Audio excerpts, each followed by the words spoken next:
You ask Tiger to solve. This deals with linear equations with one unknown. The final result is x equals -3. Let's solve it step by step. Group all constants on the right side of the equation. Subtract 5 from both sides. Simplify the arithmetic.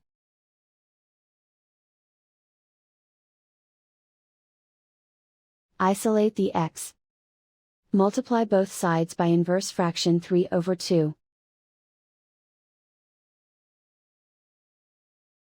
Group like terms.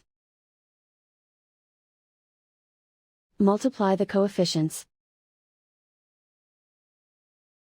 Simplify the fraction. Multiply the fractions. Simplify the arithmetic. And so the final result is x equals -3.